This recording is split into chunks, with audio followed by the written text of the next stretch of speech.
Hi மக்களே, எங்கள் ஊரில் நேற்று மழை காற்று. அந்த காற்று அடித்ததில் இந்த மரமே சாஞ்சிருச்சுங்க. இது என்ன மரம்னா நார்த்தங்காய் மரம். அந்த நார்த்தங்காயை ஊறுகாய் போட்டு சாப்பிடுவாங்க. ஆனால் உடம்புக்கு நல்லதுன்னு சொல்லுவாங்க. அந்த மரம் சாஞ்சு கீழே விழுந்துருச்சு.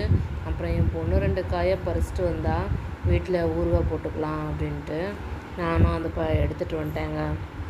யாருக்கெல்லாம் நார்த்தங்காய் ஊறுகாய் பிடிக்குமோ அவங்களாம் கமெண்ட் பாக்ஸில் கமெண்ட் பண்ணிடுங்க.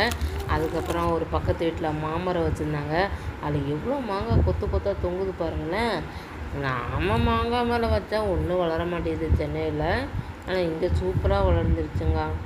அப்புறம் ரோஸ் செடிலாம் வச்சுருந்தாங்க. பன்னீர் ரோஸ் தான், ஆனால் சூப்பராக வச்சுருந்தாங்க. கோழி குண்டை பார்த்திங்கன்னா அதுக்கு மேலே அல்டிமேட்டாக வளர்ந்து கிடக்குது. கிராமங்களுக்கு வந்தால் தாங்க இந்த மாதிரி ஒரு இயற்கையெல்லாம் நம்மளால் ரசிக்க முடியுது. சென்னையில் இந்த மாதிரி சிட்டிலலாம் இந்த மாதிரி கிடையல.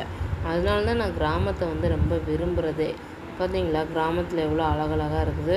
எலுமிச்சங்கன்று, கருவேப்பிலை, வீட்டுக்கு தேவையான எல்லா பொருளும் வீட்டுக்கு பின்னாடியே நட்டு வச்சு அதை இயற்கையாகவே பிடுங்கி அதை சாப்பிடும்போது எவ்வளோ சந்தோஷமாக இருக்குல்ல.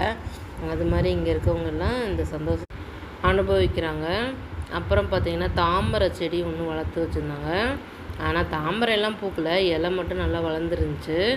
இன்னும் தாமரை பூக்கலைன்னு சொல்லியிருந்தாங்க. அப்புறம் கிராமத்தில் நல்லா இட வசதி இருக்கனால நல்லா அது இதுன்னு நட்டு வச்சு சூப்பராக வீடு இயற்கையாக இருந்துச்சு. பாய் மக்களே, அடுத்த விழாக்களை பார்க்கலாம்.